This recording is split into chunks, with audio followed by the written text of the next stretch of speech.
When Lucas staked his claim with a fence around his 30-acre Oregon forest, he wasn't just marking boundaries, he was declaring war.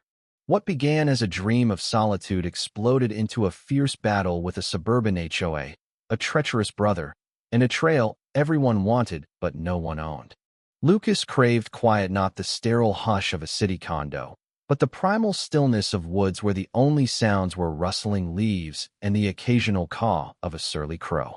His land, a wild mix of dense trees and a small clearing with a fixer-upper cabin, bordered Crestview Estates, an HOA-controlled enclave of pristine lawns and petty power plays. The realtor had smirked when she confirmed his property was free from their rules. That sealed the deal. Lucas wanted no part of their neighborhood watch or mailbox regulations. A month after settling in, he erected a formidable fence 6 feet of pressure-treated wood, steel posts sunk in concrete, perfectly aligned with 2 surveys he'd shelled out for, to be sure. But that fence cut through an old, informal trail Crestview residents used for jogs, dog walks, and, judging by the scattered beer cans, teenage binges. Tough luck. The day after the fence went up, a sharp voice pierced the air. "This is unacceptable," a woman barked, gripping a clipboard like it granted her dominion. She wore a Crestview polo, radiating HOA president vibes. "Evelyn Hart." "It's my land," Lucas said, brushing dirt off his hands. "Legal fence. Issue." Her eyes flashed. "I'm Evelyn, representing Crestview. This trail's been ours for decades. Families, pets, community access." Lucas grinned, the kind of grin that says he's not buying it. "Then you should have bought the deed." Her jaw tightened. "This path links our homes to the forest loop. You're stealing public access." "You mean trespassing?" he shot back. "Show me paperwork or stay off my property." She stormed off, muttering about lawsuits and arrogant loners. Lucas gave a mock wave. 2 days later, he returned from a hardware run to find his northwest fence trashed, boards splintered, posts twisted. "This isn't yours," scrawled in red paint. His deed, survey, and $310,000 mortgage begged to differ.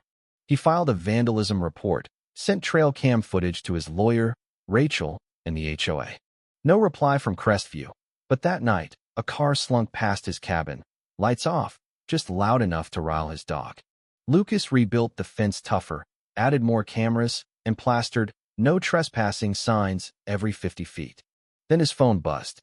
His brother, Owen, a city slicker with a hybrid SUV and a habit of calling his kids by their full names, skipped the small talk.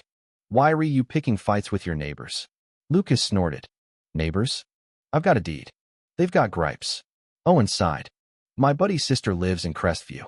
Says you're acting like a crazed hermit, blocking their trail." Lucas laughed. "Crazed with a property line." Then Owen's tone shifted.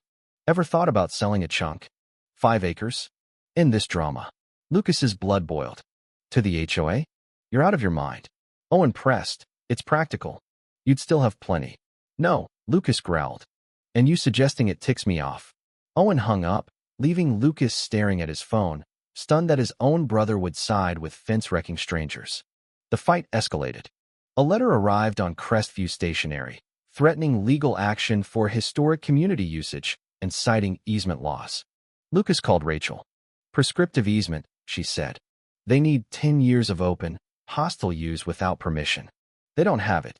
Then another breach, not vandalism, but panels carefully unscrewed, stacked like a municipal job. Cameras caught 2 men, one in a reflective vest, working midday like they were legit. Lucas stormed the HOA office, boots caked in mud, and faced Evelyn. Her smile was venomous. "We restored a historic pathway," she purred. "HOA authority. It's my land," Lucas snapped. "Careful, Mr. Hayes. Blocking access is a big deal here." He leaned in. "So is trespassing and fraud." That night, a sign appeared on his fence. "Let the people walk." He torched it. The real blow came next. Rachel sent a property report showing a pending transfer request for 5 acres listed under a co-owner. Owen. The land was joint inheritance from their dad, but Lucas had poured his soul into it. Owen's secret move to sell to Crestview's development trust felt like a knife in the back. Lucas barely slept, fury simmering. At Rachel's office, she confirmed Owen's betrayal. "You can fight it," she said. "Courts don't like sneaky asset grabs. I'll file a freeze today." Lucas nodded, already bracing for the HOA's lawsuit. They'd filed for a prescriptive easement, claiming a decade of public trail use, despite Crestview existing for only 9 years, with the trail barely visible under weeds. Lucas dug in. Old aerial photos and county records showed no fixed trail until recently, just random trampled patches.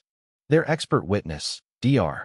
Henry Voss, a land use professor who favored communities, had consulted for Crestview's zoning projects, paid through a shady LLC.